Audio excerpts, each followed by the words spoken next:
from not coming to this meet to Sheffield. Let's go.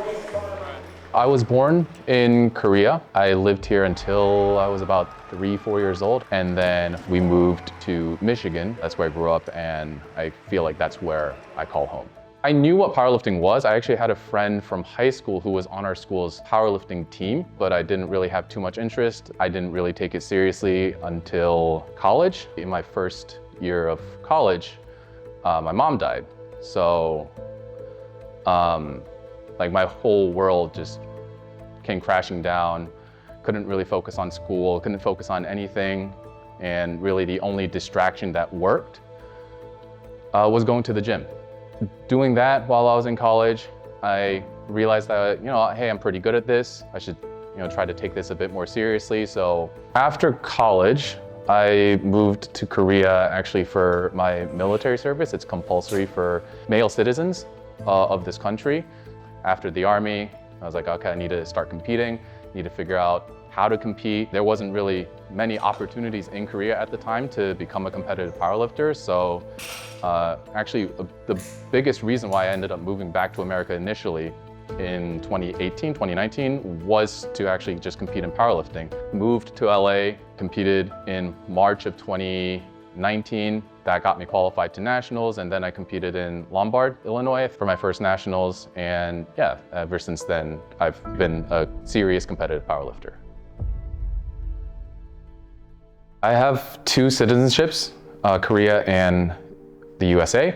Because of that, I technically am allowed to compete as both a representative of America or Korea, and I guess it's my choice on whichever I want to do. Growing up, watching the Olympics, living in America, it's really like Michael Phelps, like it's Shaun White, the snowboarder. Those are like the athletes that I think of when I think Olympians, and obviously those people all represented Team USA. The competition is more fierce, but ultimately at the end of the day, the country that I wanted to represent on my chest, should I go to IPF Worlds, was USA.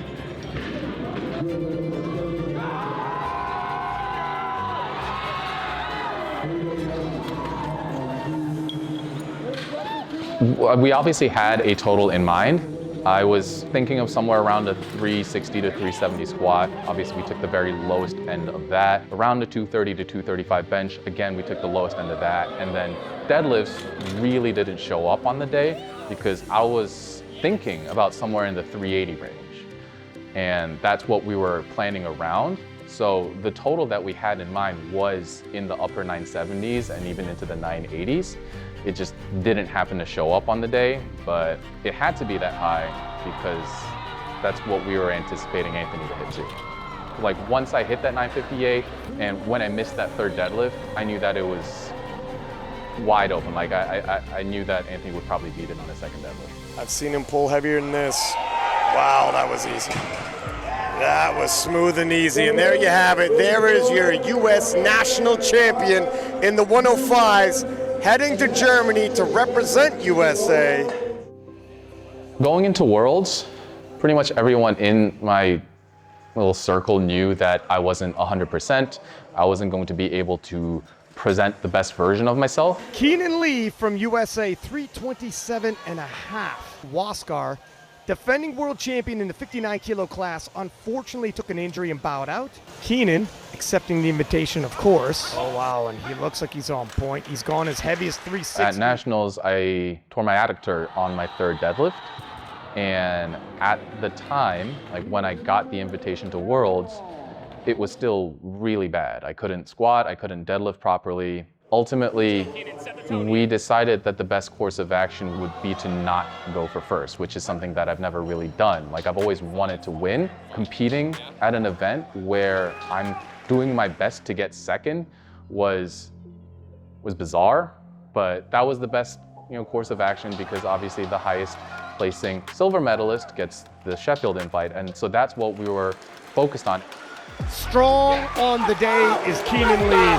3 white lights, and Keenan knows what I this think means. it was the best execution of a game plan that I've had going into a meet. I went 9 for 9. I made weight relatively comfortably. I qualified for Sheffield, so all of the things that I was planning on doing while not at 100%, I was able to do. Qualifying for Sheffield was something that I've been running my mouth about for a while. It's been a motivation for years at this point. I think when I watched the first one, even watching it on a live stream, I felt like I was watching professional athletes for the first time. So like in powerlifting, my dream when I was a kid was becoming a professional athlete, and this is the closest I can get to that. It's been definitely one of the bigger motivating factors for my training for the past few years.